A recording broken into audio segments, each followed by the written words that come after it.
After a shaky start, our Mojave expedition is underway. We located a treasure trove of old Native American artwork hidden within the mystical Picture Canyon. Still within sight of Bullhead City, it's time to break camp and venture deeper into the wilds. The first job is to roll up Wilms's hand-stitched swag. All three of us bend to the task, getting a nice compact roll, then clamp it down with the compression straps. Cricket enthusiastically assists with all duties, such as sweeping out the tent. Even taking it down involves a small dog. Rolling it up means fighting and biting, and for some reason, everything takes twice as long as it should. Back on the road with the westbound heading, we skirt the northern edge of the Dead Mountains. At first glance, this harsh terrain may look aptly named, but in truth, it's teeming with life. Jackrabbits, for instance, are in abundance. See the bunny? Cricket loves bunnies. On top of the arid shrubs sits the silky flycatcher, and the delightful northern mockingbird keeps a lookout for a wide range of potential meals. Amongst the brittle bush, a lone Gambel's quail looks a little lost. And the iconic Roadrunner looks nothing like his cartoon characterization. Zebra-tailed lizards are a speedy critter to watch out for on the rocky ground. Another quick-footed resident is the handsome western whip-tailed lizard. It can take a sharp eye, or in this case a lucky one, to spot a true master of camouflage, known about the traps as the horny toad. What are you doing, Cricket?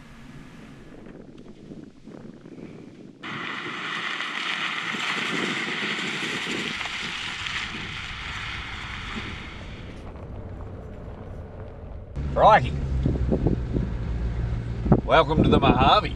The mountains in the distance are the Paiutes, and hidden within are the ruins of a long-abandoned military fort.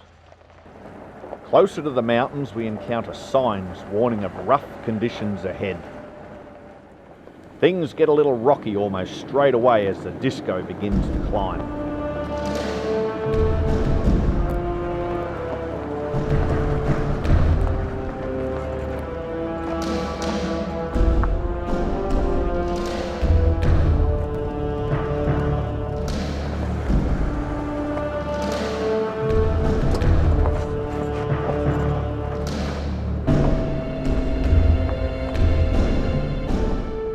Travelling carefully along the stony track sees everything going well, but that does not last. A large chasm opens up in front of us, where water runoff has scoured the road away. It's time to see if the disco can squeeze around what's left of the trail. At times like these, I become a religious man. Prayers are sent to any divine being willing to listen. Past that nasty bit, it's onwards and upwards, encountering more rocks and ruts. Some prove problematic.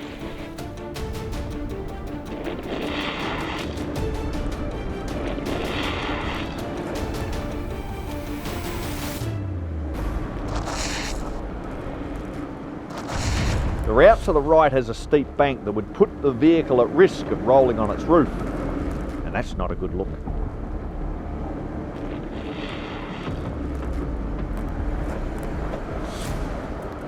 Here we try to find that delicate balance between momentum and not smashing our truck. As a single vehicle, I feel it's not a bad thing to be a little overcautious.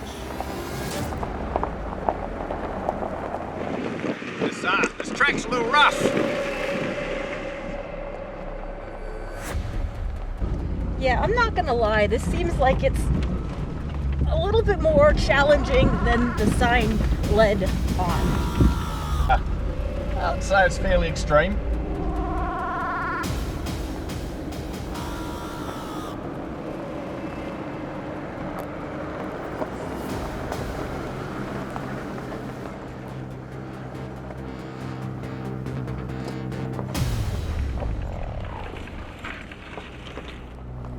There's plenty more ruts and rocks ahead as we crawl forward until eventually coming to the top and encountering a landmark that, by our calculations, shouldn't be here.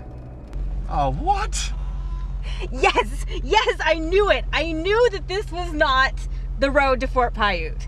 I told him that this was not the road to Fort Paiute and that we'd taken a wrong turn and we were on the cable road. But I have to be honest that I'm really, really glad, because if it was Fort Paiute, that would have meant that we would have had to go back on that road. And we don't have to do that now. That's a fuck up. Is this Mojave Road? Are we on the Mojave Road? We're on the Mojave Road, but we're on the Mojave Road proper. We were before on the we were on the cable road. We'd taken a misstep, so we must have been on the cable road. And we thought we were heading straight for Fort Paiute, but instead we were going straight up the Mojave Road, like I said, proper.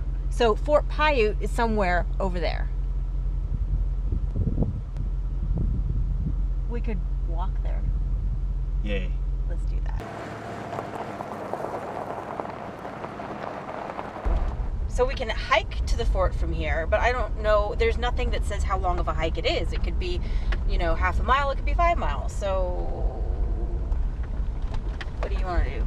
My thoughts are we'll see what happens when we stop, and then we'll make an assessment of the terrain and the temperature and our time.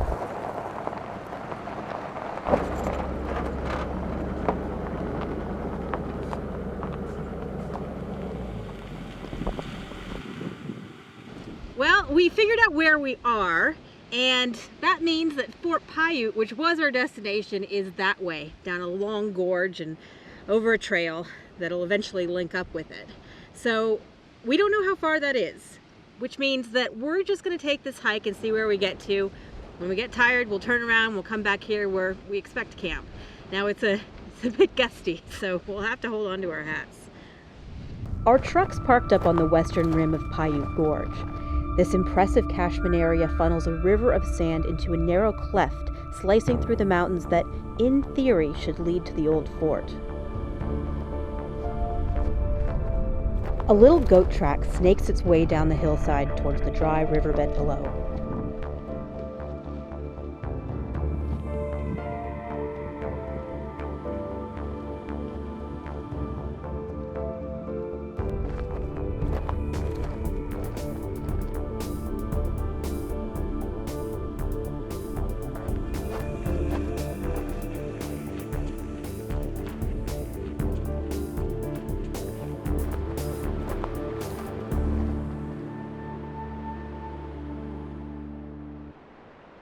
This is really cool. It looks like everybody was here. There's some larger canine tracks over there that are probably coyote. Got some smaller ones over here that I'd assume are foxes. There's some mammal that I don't know what it is yet. And then there's definitely mountain lion. So there must have been water here at some point. And it's crazy seeing all these tracks. Must have been a little while ago though, because I can't even make a track myself in it. So yeah, it's solid at the moment.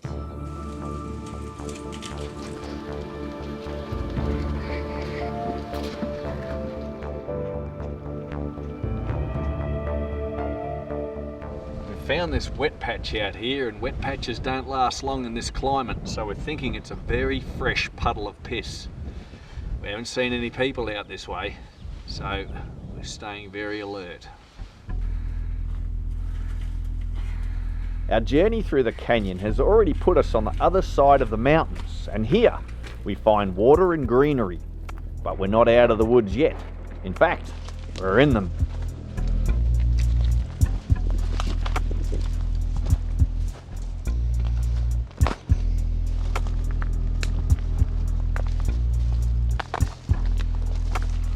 Things have got a lot wetter and a lot more heavily vegetated.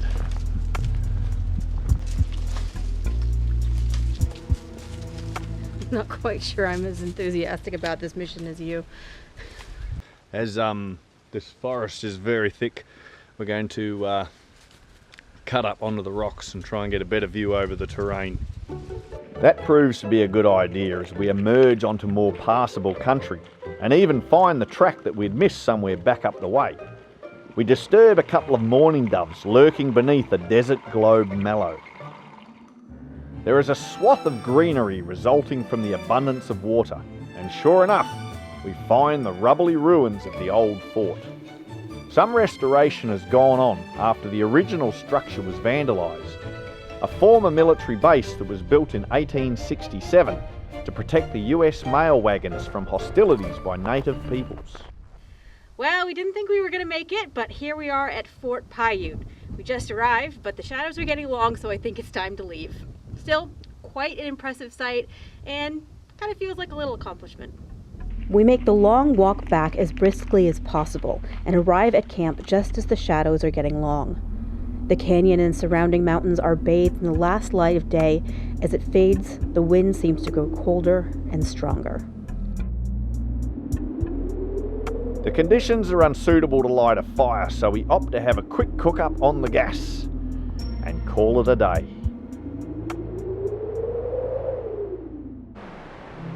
We wake to a magnificent sunrise, looking east, back at the Dead Mountains.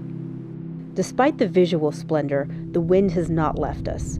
In fact, it feels fiercer and carries a chill that freezes the marrow in the bones. This is a good day to be driving. As we make our way along the tracks, odd-looking trees bearing strange, bloated fruits begin to appear. So these trees, Wilms, are they the Joshua tree? Yes, I believe they are.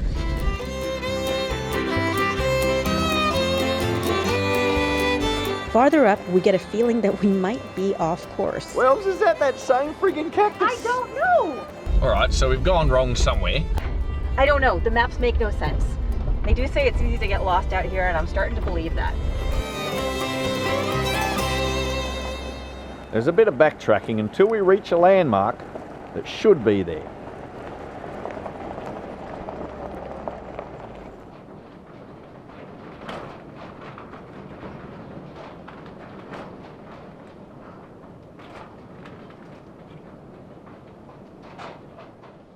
It is a gusty, freezing, horrible day, and we've spent most of the morning getting lost. However, this old school bus full of bullet holes is a good landmark to let us know we're on the right track. That must be one of the access roads then. Yeah. So from what I'm reading here, it sounds like the next few miles are probably going to be some of the roughest stuff on the Mojave Road. Well, it looks like there's an interesting bit coming up right now.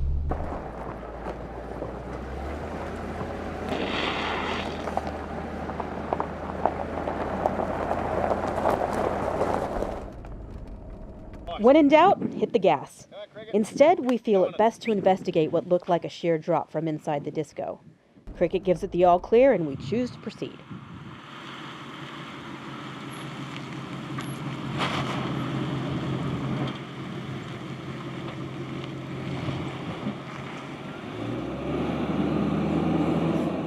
Very spiky chala cactus becomes quite abundant all of a sudden, as does the Mojave yucca, a relative of the Joshua tree seen growing in the background, a combination that creates an interesting and weird desert forest.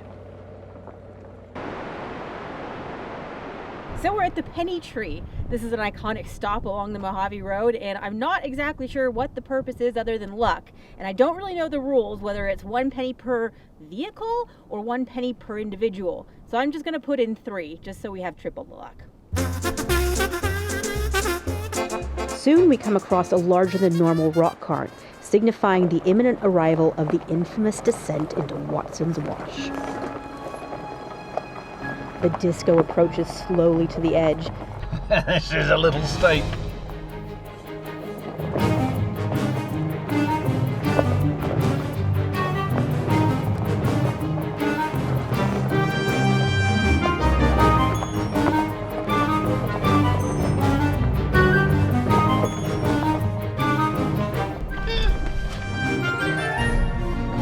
Even in low range, the car slides a little as it noses down.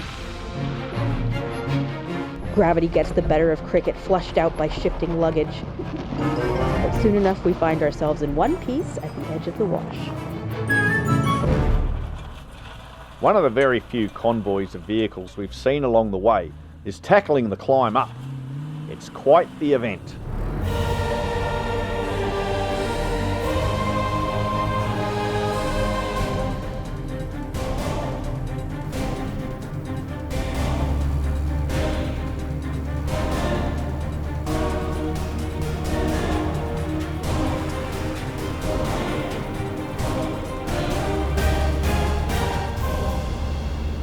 After observing the other trucks climb the hill, we follow the wash along to the next major landmark, Rock Springs. A sandy trail lined with juniper leads to an old stone cottage built back in the early 1930s. Loggerhead shrikes observe proceedings atop lofty perches. From the cottage, the path continues past dilapidated storage tanks as we make our way down to the rock spring. The sandy wash is walled by hard grey granite where fresh water rises from the earth and forms small trickling streams. A few petroglyphs are peppered about on the stones, as the springs were naturally an important focal point for native peoples. This short canyon drains much of the round valley above, and during big rains can see enormous amounts of water funnel through the narrow canyon. Squirrels and chipmunks infest this bouldery terrain, also some other mystery creature responsible for these stick nests among the stones. Stunning claret cup cactus favor the rocky slopes and outcrops alongside their cousin the prickly pear. We see other wildflowers such as desert sage, desert sunflower, red-stemmed fillory, popcorn flowers, and the diminutive rattlesnake weed.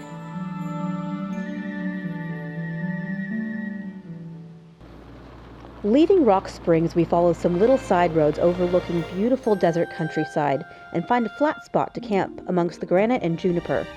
This is cottontail country and there's plenty of them. As the sun begins to sink beyond the horizon, it's time to rug up. The fire is blazing, preparing the heat base for cooking, though one little dog seems impatient for dinner.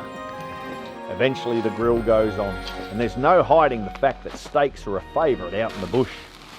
Butter-soaked corn cobs wrapped in foil roast on the grill to keep the cholesterol levels high, with some kale, a superfood that rivals Vegemite for putting hairs on your chest and fueling the body with raw power. Green stuff. We huddle close to the fire. Tomorrow will see us continue on our fantastic journey along this desert track, known as the Mojave Road.